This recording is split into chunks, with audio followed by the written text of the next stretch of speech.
Welcome to the CSER JRF NET examination classes. We begin this class with the general aptitude paper, and this is common for all the subjects. The general aptitude paper. I shall give a basic introduction of this paper and the related syllabus. You look here. Every CSIR NET examination, JRF examination consists of the question paper consists of three parts: Part A, Part B, and Part C. Part A is for 30 marks. Part B is for 70 marks. And Part C is for 100 marks. And total 200 marks. And out of this 200, you have to secure a minimum mark for a pass, and this minimum mark will vary from time to time. Sometimes it may be 50%, sometimes it may be 60%, and sometimes it may be 40%, or like that. And this part A is a compulsory paper for all subjects, and you need a minimum mark for this part A also. General paper. General paper means general aptitude paper. ഇപ്പോൾ CSIR net examination നടത്തുന്നത് പ്രധാനമായിട്ട് 5 സബ്ജക്റ്റിലാണ്. അത് physical science ആണ് ഒരു subject. അപ്പോൾ ഈ സബ്ജക്റ്റിൽ നമ്മൾ ചെയ്യുമ്പോൾ 200 മാർക്കാണ് ഉള്ളത്. ക്വസ്റ്റ്യൻ പേപ്പർ 3 പാർട്ടായിട്ടാണ് ഡിവൈഡ് ചെയ്യുന്നത്. Part A, part B, part C. Part എയിൽ നമുക്ക് 30 മാർക്ക് സ്കോർ ചെയ്യാം. മാക്സിമം 30 മാർക്കാണ്. പാർട്ട് ബിയിൽ 70 മാർക്ക്, പാർട്ട് സിയിൽ 100 മാർക്ക്. അങ്ങനെ ആകെ 200 മാർക്കാണ്. 200 മാർക്കിൽ ഒരു കട്ട് ഓഫ് മാർക്കുണ്ട്. ആ കട്ട് ഓഫ് മാർക്കിന് മുകളിൽ വരുന്നവരാണ് ക്വാളിഫൈ ചെയ്യുക. അപ്പോൾ അത് ഓരോ പരീക്ഷയ്ക്ക് ഓരോ എക്സാമിനേഷനും അതിങ്ങനെ ചെറുതായിട്ട് ഇങ്ങനെ മാറിക്കൊണ്ടിരിക്കും. So you see part A. This part shall carry 20 questions pertaining general science, quantitative reasoning and analysis, and research aptitude. ഈ പാർട്ട് എയുടെ, അതായത് ജനറൽ ആപ്റ്റിറ്റ്യൂഡ് പേപ്പറിൻ്റെ കാര്യങ്ങളാണ് പറയുന്നത്. This part A shall carry 20 questions pertaining to general science, quantitative reasoning and analysis and research aptitude. The candidates shall be required to answer any 15 questions. Each question shall be of 2 marks. The total marks allocated to this section shall be 30 out of 200. അപ്പോൾ 30 മാർക്കാണ് ഈ general aptitude ഉള്ളത്. പക്ഷേ ഈ ഇതിലെ mark ഈ 30-ലുള്ള കാര്യം അത് നമ്മൾ പാസ്സായിരിക്കണം എന്നുള്ള ഒരു കണ്ടീഷൻ കൂടി ഉണ്ട്. കംപ്ലീറ്റ് ഇഗ്നോർ ചെയ്ത് കഴിഞ്ഞാൽ CSIR ക്വാളിഫൈ ചെയ്യത്തില്ല. CSIR conducts a NET examination for physical science, life science, chemical science, mathematical science, and computer science. The general aptitude part is covered for all subjects. A minimum mark is required for a pass in this part. There will be negative marking at 25% each for a wrong answer. അതായത് നമ്മൾ ഇവിടെ answer ചെയ്യേണ്ടത് 30 മാർക്കിൻ്റെ ഉത്തരം ആണ്. 20 questions കാണും. ഓരോ question 2 മാർക്കാണ്. അപ്പോൾ 15 ക്വസ്റ്റ്യൻ ഉത്തരം എഴുതിയാൽ ഫുൾ മാർക്ക് കിട്ടും. പക്ഷെ തെറ്റിയാൽ ഒരു 25% മാർക്ക് നമുക്ക് നഷ്ടപ്പെടും. അതായത് ഇപ്പോൾ 2 മാർക്കുണ്ടെങ്കിൽ ഒരു ക്വസ്റ്റ്യൻ തെറ്റിക്കഴിഞ്ഞാൽ ഹാഫ് മാർക്ക് നഷ്ടപ്പെടും. 25% മാർക്ക് നഷ്ടപ്പെടും. അങ്ങനെയാണ് ഇതിൻ്റെ വാല്യൂഷൻ. ഈ നെഗറ്റീവ് മാർക്ക് 25% ആണ്. ഇപ്പോൾ 2 മാർക്കുണ്ടെങ്കിൽ ഹാഫ് മാർക്ക് നഷ്ടപ്പെടും. അതും ഓരോ പരീക്ഷയ്ക്കും ചിലപ്പോൾ വ്യത്യാസപ്പെടുത്താവുന്നതേ ഉള്ളൂ. കാരണം നമ്മളെപ്പോഴും ഇവരുടെ വെബ്സൈറ്റ് നോക്കിയിട്ട് അതിൻ്റെ മാറ്റങ്ങൾ എപ്പോഴും ശ്രദ്ധിക്കണം. ഓരോ പരീക്ഷയ്ക്കും ഓരോരോ രീതിയാണ്. നിലവിൽ ഈ 25% മാർക്ക് ഈ ഫിസിക്കൽ സയൻസിന് അവർ കുറക്കാറുണ്ട് ഉത്തരം തെറ്റിയാൽ. The CSIR NET syllabus for general aptitude paper June 2021. അപ്പോൾ ഇനി വരാൻ പോകുന്ന പരീക്ഷയുടെ സിലബസാണ് എഴുതുന്നത്. ഇത് ചെറുതായിട്ട്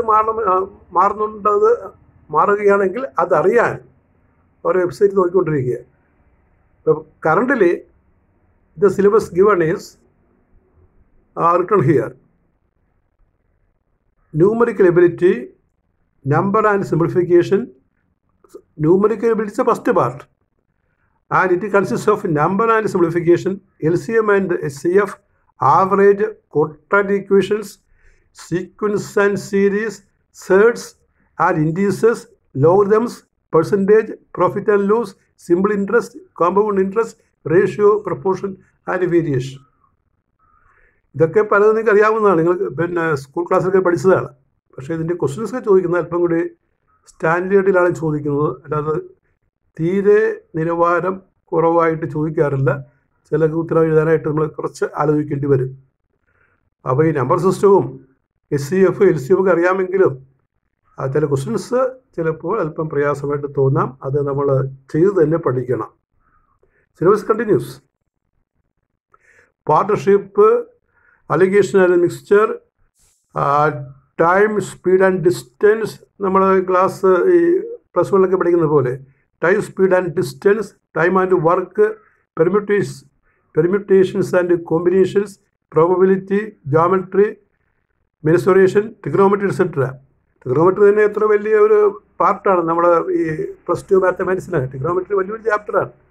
അപ്പോൾ അതിവിടെ ട്രിഗണോമെട്രി മാത്രമേ എഴുതിയിട്ടുള്ളൂ. അപ്പോൾ അതിൽ ഏത് ക്വസ്റ്റ്യൻ ചോദിക്കാം, etcetera. Any subject, any topic can be asked. നമ്മൾ മാത്തമാറ്റിക്സിൽ, സയൻസിലൊക്കെ പഠിച്ചിട്ടുള്ള ഏത് സബ്ജക്റ്റ് ചോദിക്കാവുന്നതാണ്. അതുകൊണ്ടാണ് അവർ എക്സെട്ര ആയിട്ടിരിക്കുന്നത്. ഒരു ട്രിഗണോമെട്രി തന്നെ വലിയ സബ്ജക്റ്റാണ്, പക്ഷേ ഇവിടെ ഒരു വാക്കുകൊണ്ട് അവർ മെൻഷൻ ചെയ്തിരിക്കുകയാണ്. അപ്പോൾ എന്ത് വേണമെങ്കിലും ഈ ജനറൽ ആപ്റ്റിറ്റ്യൂഡിൽ ചോദിക്കാവുന്നതാണ്. അപ്പോൾ ഇതാണ് ഇതിൻ്റെ സിലബസ്. തീർന്നില്ല, ഇനിയുണ്ട്. There is reasoning type questions. ഈ ബാങ്ക് ടെസ്റ്റിനൊക്കെ പതിവായിട്ട് ചോദിക്കുന്ന റീസണിങ് ടൈപ്പ് ക്വസ്റ്റ്യൻസും ഇതിൻ്റെ ജനറൽ ആപ്റ്റിറ്റ്യൂഡിൻ്റെ പാർട്ടാണ്. എന്തൊക്കെയാണ് റീസണിങ്ങിൽ വരുന്നത്? Series formation, coding, decoding. Bank ടെസ്റ്റൊക്കെ ഉള്ള ചോദ്യങ്ങളാണ് ഇത് കൂടുതലും. Series formation, coding, decoding, distance and directions, calendar and clock, ranking and arrangement, puzzles, etcetera. etc. Data interpretation and graphical analysis, mean, medium, mode, pure statistics, mean, mode, median, measures of dispersion, graphical analysis, bar graph, line graph, pie chart, tabulation, etc. But this is a syllabus of the general aptitude paper, which is common for all the 5 streams, including our physical science, life science, computer science, mathematical science, etc. For all the 5 streams, the part A syllabus is common. And here, I will start the class according as the syllabus, but initially, in order to understand the nature of the questions, I give 2-3 questions as sample with their solutions. The questions will be of the following type. So here I will discuss now some of the previous questions asked, and their solutions are also given. I hope you have an idea of the syllabus of the general aptitude. And remember, general aptitude constitutes only the part A of the paper. Part B is your subject. Your subject you studied in +2 class, in BC class, and in the MSc class. Part B. And Part C is the more advanced subject. The more advanced subject is the Part C. That is purely belongs to BSc final class and MSc classes. That is a Part C. So Part A is general aptitude paper. Part B is a subject, core subject you have studied, and Part C is the more advanced topic of your subject physics. And we start with a sample question from general aptitude paper, previously asked question. and you can understand the nature of some of the questions. And thereafter, we continue our classes with subjective wise. And this is the first question given here. The unit of digit of the product 693 times 694 times 695 times 698. അപ്പോൾ ഈ പ്രോഡക്റ്റിൻ്റെ ഈ last digit ഉത്തരം എന്താണെന്ന ചോദ്യം, last digit answer എന്താണ് ചോദ്യം.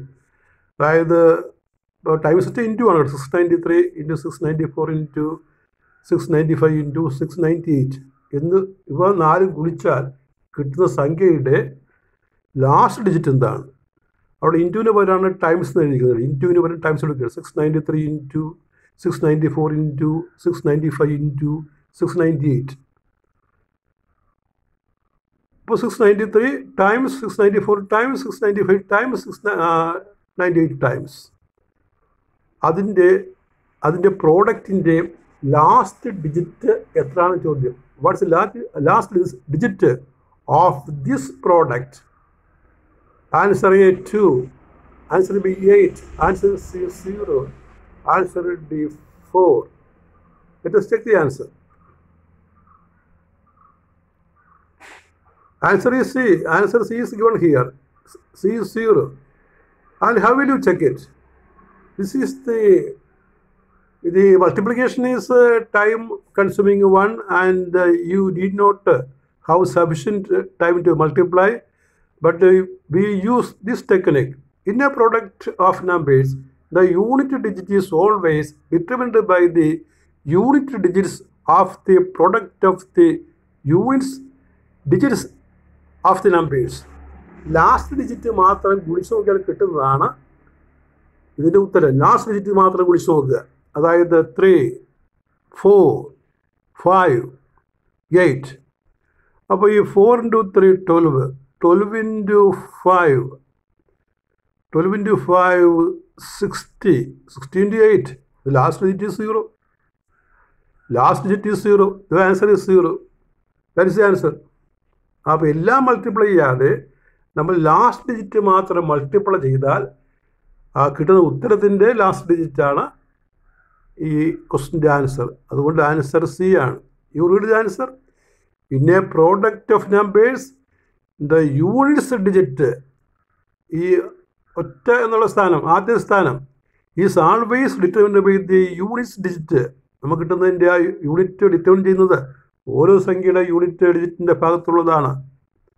So multiply I note the last digit. Answer C 0. Next question. Question number 2. In a city, average age of men and women are 72.4 years and 67.4 years, respectively, while the average of the total number of citizens is 69.4 years. The percentage of men in the city is. ചോദ്യം മനസ്സിലാക്കണം. ഒരു സിറ്റിയിൽ പുരുഷന്മാരുടെ average ആയുസ്, അവരുടെ വയസ്സ്, അവരുടെ age 72.4 ഇയേഴ്സാണ്. Women, സ്ത്രീകളുടേത് 67 ഇയേഴ്സാണ്. ഇവരെ മൊത്തം കൂട്ടിയെടുത്താൽ ആ കംപ്ലീറ്റ് സിറ്റിസണിൻ്റെ, ഈ സ്ത്രീകളും പുരുഷന്മാരും ഉൾപ്പെടെ ആവറേജ് ഏജ് 69.4 ആയിരിക്കും. അങ്ങനെയാണെങ്കിൽ അവിടെ എത്ര മെന്നുണ്ടെന്നല്ല, എത്ര പെർസെൻറ്റേജ് മെൻ, പുരുഷന്മാരുടെ എണ്ണത്തിൻ്റെ പെർസെൻറ്റേജ് കണ്ടുപിടിക്കാനാണ് ചോദ്യം. You read the question once again. In a city average age of men and women are 72.4 years and 67.4 years respectively, while the average of the total number of citizens is 69.4 years. The percentage of men in the cities. ഇതുപോലെ percentage of വിമനും ചോദിക്കാവുന്നതാണ്. ഇവിടെ 4 choice കൊടുത്തിട്ടുണ്ട്. 40, 50, 60, 66.7 പെർസെൻറ്റേജാണ്. അപ്പോൾ നമുക്ക് ചെയ്ത് നോക്കാം എങ്ങനെയാണെന്നുള്ളത്. അപ്പോൾ ചെയ്യാനായിട്ട് നമ്മളിങ്ങനെ വിചാരിക്കണം. Let M B the number of men and N women. പുരുഷന്മാരുടെ എണ്ണം എം എന്നും സ്ത്രീകളുടെ എണ്ണം എൻ എന്നും വിചാരിക്കുക. അപ്പോൾ ടോട്ടൽ ഏജ് നമ്മൾ കണ്ടുപിടിക്കുകയാണ്. Total age then m into 72.4 plus n into 67.4 ഇതാണ് ടോട്ടൽ ഏജ്. അത് ആവറേജിനെ വിളിച്ചാൽ മതിയല്ലോ, ടോട്ടൽ നമ്പർ കൊണ്ട്. That is m plus n into 69.4 എന്ന് വരും. അപ്പോൾ പുരുഷന്മാരുടെ ആവറേജ് ഏജിന് അവരുടെ എണ്ണം കൊണ്ട് ഗുണിച്ചു, സ്ത്രീകളുടെ ആവറേജ് ഏജിന് അവരുടെ എണ്ണം കൊണ്ട് ഗുണിച്ചു. എന്നിട്ട് മൊത്തം പേരുടെ എണ്ണം ഉണ്ടല്ലോ m പ്ലസ് n, അത് ആ ടോട്ടൽ നമ്പറിൻ്റെ ആവറേജ് കൊണ്ട് ഗുണിക്കണം. അതിനോട് തുല്യമായിരിക്കും. ബ്രാക്കറ്റ് മാറ്റുക, നമ്മുടെ usual mathematical operation, removing bracket. 72.4 plus 67.4 is equal to 69.4 plus 67.4 n. 69.4 m plus 67.4 n. We transpose നമ്മൾ എമ്മും എന്നും അല്ലെങ്കിൽ എം രണ്ടും ഒരു സൈഡിലും എൻ റൈറ്റ് സൈഡിലും കീപ്പ് ചെയ്യുക. അപ്പോൾ അങ്ങനെ കൊണ്ടുവരുമ്പോൾ 72.4 മൈനസ് 69.4 നമുക്ക് 3 എന്ന് കിട്ടും. റൈറ്റ് സൈഡിൽ റൈറ്റ് സൈഡിൽ ഒരു കറക്ഷനുണ്ട്, 69 കേട്ടോ റൈറ്റ് സൈഡിൽ. നമ്മൾ ബ്രാക്കറ്റ് മാറ്റുമ്പോഴേ ആ റൈറ്റ് സൈഡിൽ വരുന്നത് 69.4 n ആണ്. അതൊന്ന് കറക്റ്റ് ചെയ്യണം കേട്ടോ. റൈറ്റ് സൈഡിൽ ആ മുകളിലത്തെ സ്റ്റെപ്പ് ബ്രാക്കറ്റ് മാറ്റുമ്പോൾ 69.4 n ആണ്. അപ്പോൾ ഇത് ഈ 67.4 n അപ്പുറത്ത് ചെല്ലുമ്പോൾ 69.4 n മൈനസ് 67.4 n 2 n എന്ന് കിട്ടും. അപ്പോൾ അതിൽ നിന്ന് നമ്പർ ഓഫ് വിമൻ കാണുമ്പോൾ 3/2 m എന്ന് കിട്ടും. മെന്നിൻ്റെ നമ്പറിൻ്റെ 3/2 ടൈംസ് ആണെന്ന് കിട്ടും. therefore പെർസെൻറ്റേജ് ഓഫ് മെൻ, ആ മെൻ പെർസെൻറ്റേജ് കണ്ടുപിടിക്കുകയാണ്. അതെങ്ങനെ പെർസെൻറ്റേജ് കാണുന്നത്? അവർ എണ്ണത്തെ ടോട്ടൽ സിറ്റിസൺ നമ്പർ കൊണ്ട് ഹരിച്ചിട്ട് ഡിവൈഡ് ചെയ്തിട്ട് നൂറ് വിളിച്ചാൽ പോരെ. So the percentage of men is equal to m into 100 by m plus n. That is m into 100. m into 100 നമ്മളൊരു ലൈൻ ഉണ്ട്, ആ ലൈൻ വേണ്ട. m into 100 by m plus n. n is 3/2 m is equal to m numerator and denominator m cancels. So 100 by 5/2. That is 200 by 5, 40. Answer is A. Answer എന്ന് കിട്ടും. എനിക്ക് solution മനസ്സിലാന്ന് ഞാൻ വിചാരിക്കുകയാണ്. അതായത് പുരുഷന്മാരുടെ എണ്ണ m എന്നും സ്ത്രീകളുടെ എണ്ണ n എന്നും വിചാരിക്കണം. അപ്പോൾ അവരുടെ ഇൻഡിവിജ്വൽ ഏജിൻ്റെ സം കാണണം, പുരുഷന്മാരുടെയും സ്ത്രീകളുടെയും പ്രത്യേകം സം കാണണം. അത് അവരുടെ മൊത്തം ആവറേജ് വാല്യൂവിനെ മൊത്തം സംഖ്യ ഗുണിക്കണം, എന്നിട്ട് ഇക്വേറ്റ് ചെയ്യണം. ട്രാൻസ്പോസ് ചെയ്യുമ്പോൾ നമുക്ക് 3m = 2n എന്ന് കിട്ടും. അപ്പോൾ അതിൽ n കണ്ടുപിടിക്കണം, അങ്ങനെ പെർസെൻറ്റേജ് കാണണം. ഇനി ക്വസ്റ്റ്യൻ നമ്പർ 3 ആണ്.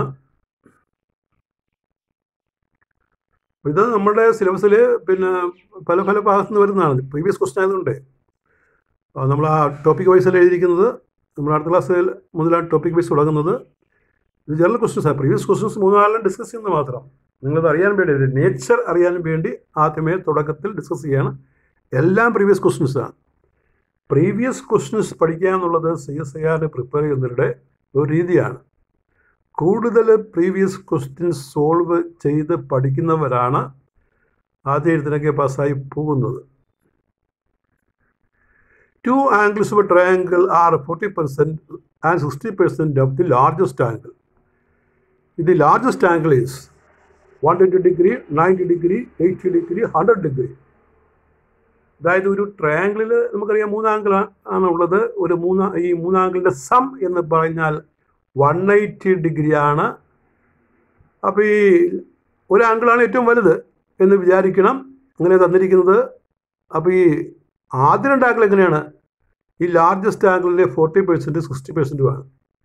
അങ്ങനെയാണെങ്കിൽ ലാർജസ്റ്റ് ആംഗിൾ എത്ര എന്നാണ് ചോദ്യം. ഇവിടെ choice 120 degree, 90 degree, 80 degree, 100 degree എന്നാണ് കൊടുത്തിരിക്കുന്നത്. നമുക്ക് നോക്കാം എങ്ങനെയാണ്. അപ്പോൾ ക്വസ്റ്റ്യൻ ഒന്ന് വായിക്കുക. 2 angles of a triangle are 40% and 60% of the largest angle. The largest angle is, that's the question. 120 degree, 90 degree, 80 degree and 100 degree. You look at the answer. Let us exhibit the largest angle. Then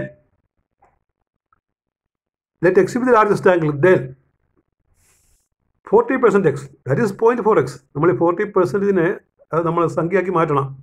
പെർസെൻറ്റേജിനെ സംഖ്യയാക്കാൻ 100 കൊണ്ട് divide ചെയ്യണം.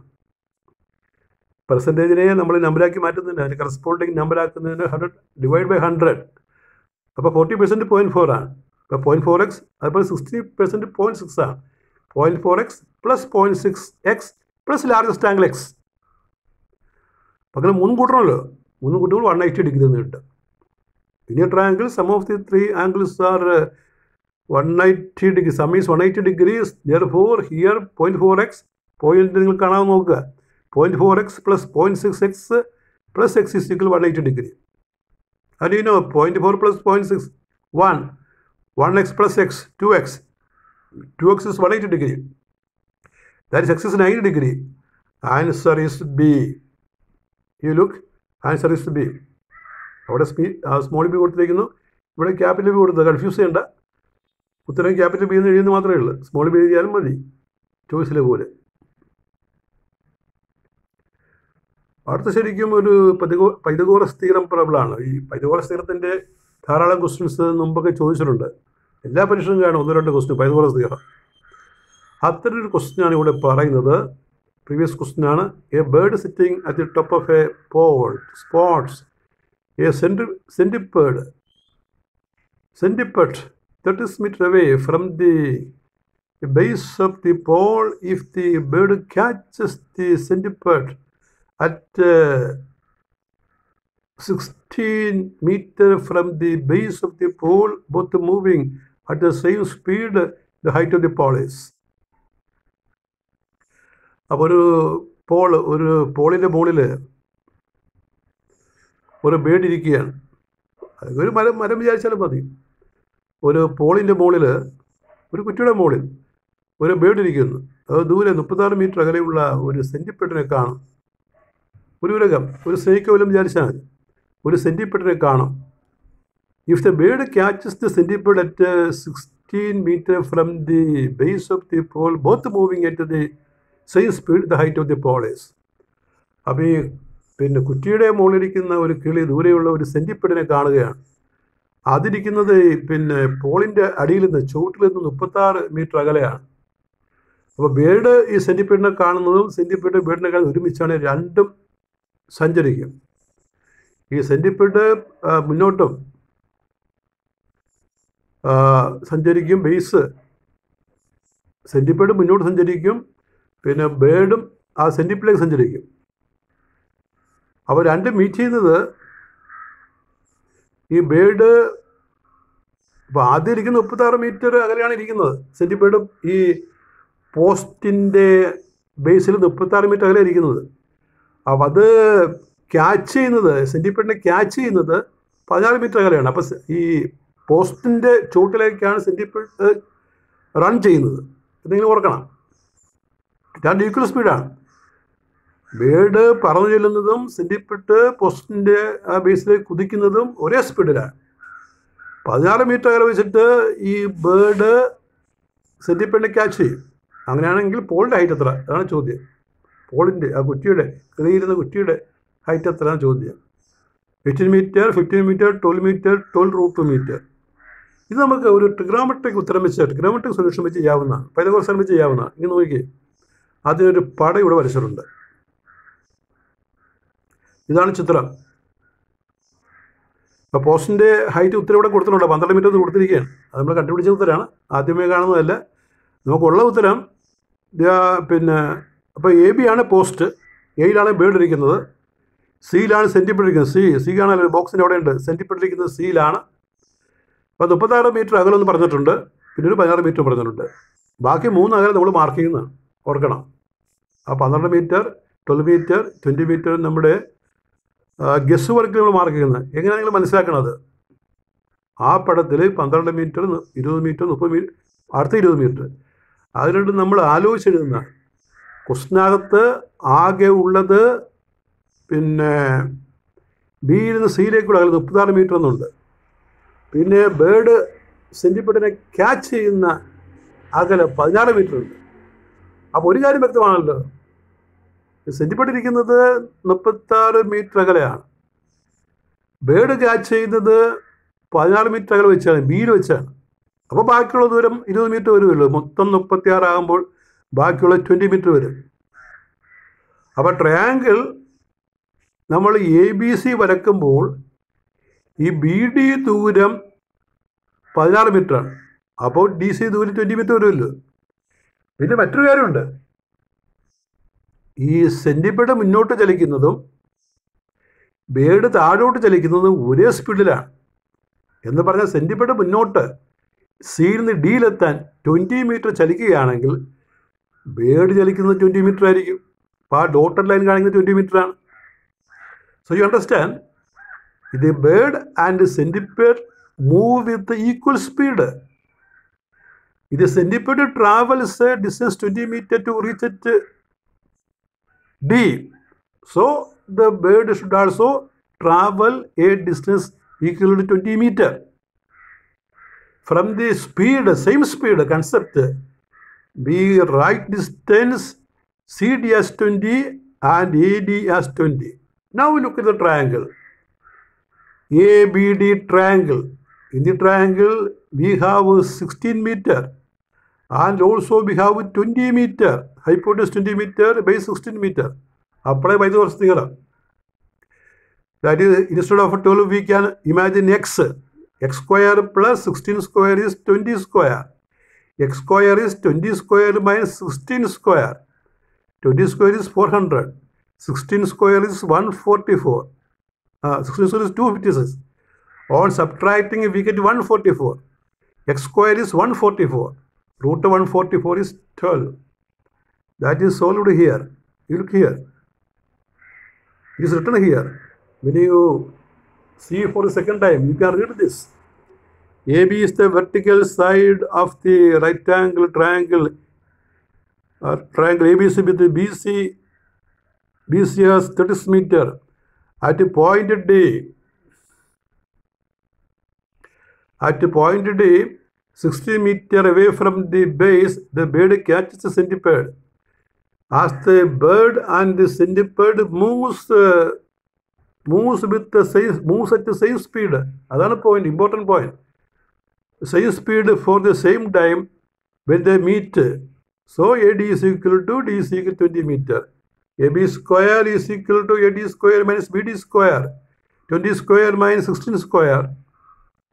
16 square is equal to 144. So AB is equal to 12 meter. Answer is C. You look at the answer. Answer is C, 12 meter.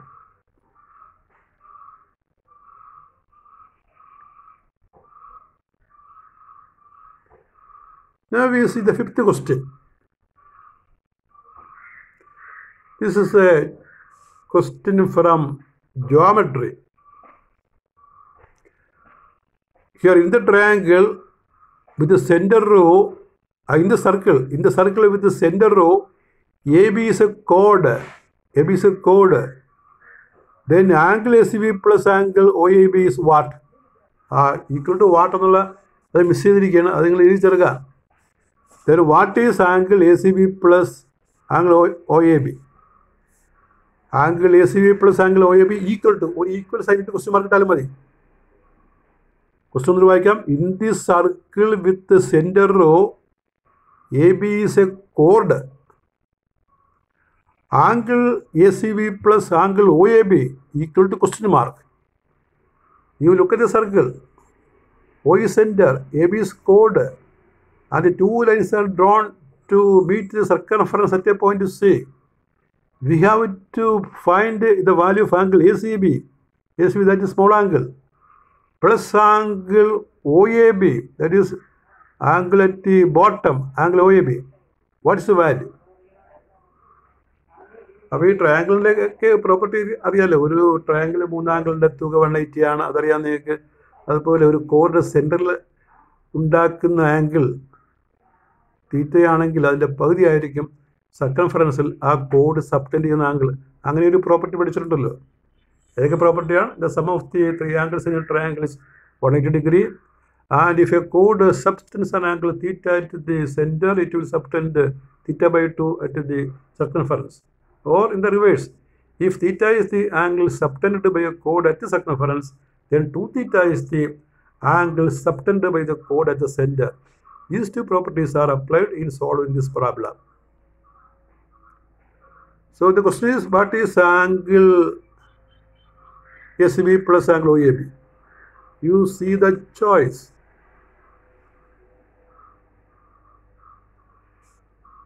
A 120 degree, B 60 degree, C 90 degree, D 180 degree. Most often people do some guesswork. You can guess it, and you see whether you get the 2 mark or the minus half mark. You can check. You guess the value. 120 degree, 60 degree, 90 degree, and 180 degree. What is the answer in this parabola? That is angle SB plus angle OAB. You can do it yourself. And now try it. And you see the solution now. You can try it. Before seeing a solution, you can try the question. The solution is given. For convenience, we rename the angles. You here, the chord AB is marked, the center is marked, C is marked. We have to find the sum of the angle ACB and angle OAB. So we write angle ACB as X. So we can write a little. Angle ACB is X and angle OAB is Y. We have to find X plus Y. That's the question. We have to find X plus Y. Angle ACB plus angle OAB we have to find. So here I have marked angle ACB as X and angle OAB as Y. We have to find X plus Y. Look at the solution. We have to find X plus Y. From triangle OAB, you look, OAB, this is the OAB triangle, OAB, that triangle. From triangle OAB, sum of the 3 angles. Angle O plus angle Y plus angle OBA is 180. Sum of the 3 angles in a triangle. But angle AOB is isosceles. That is angle Y is equal to angle OBA. ഏതാണ് triangle A O B? കാണുന്ന triangle A O B isosceles ആണ്. Isosceles എന്ന് പറയാൻ കാര്യം എന്താണ്? O A and O B are radii. O A is a radii, OB is a radii. So 2 sides are equal. The angles 2 sides are equal. So the triangle is isosceles. Some of the opposite angles are equal. The angles which are lying opposite to each side are equal. Isosceles ട്രയാങ്കിളിൻ്റെ തുല്യ വശങ്ങൾക്കെതിരെയുള്ള ആംഗിളും തുല്യമായിരിക്കും. അതുകൊണ്ടാണ് angle O A ബിയെ നമ്മൾ O B എയെ Y എന്ന് വിളിക്കുന്നത്. Angle O A B Y ആണ്, ആംഗിൾ ഒ ബി എയും വൈ ആണ്. അപ്പോൾ അതാണ് ഇവിടെ എഴുതിയിരിക്കുന്നത്. From triangle O A B angle O plus angle Y plus angle O B is 180 degree.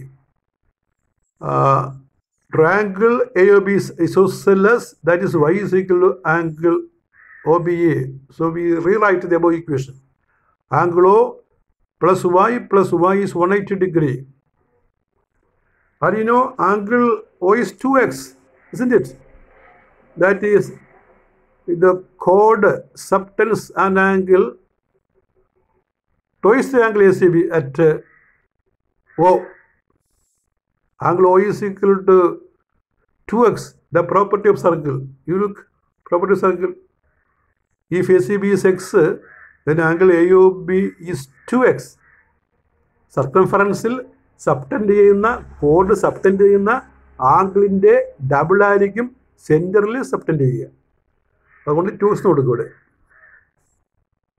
So angle O is 2x, property of circle. So the above equation becomes angle O 2x plus y plus y 2y is 180 degree. Divided by 2, x plus y is 180 degree. Answer is C. Answer is C. You hear answer.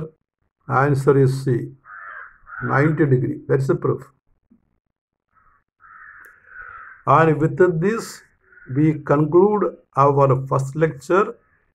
We continue in the next class. Thank you very much.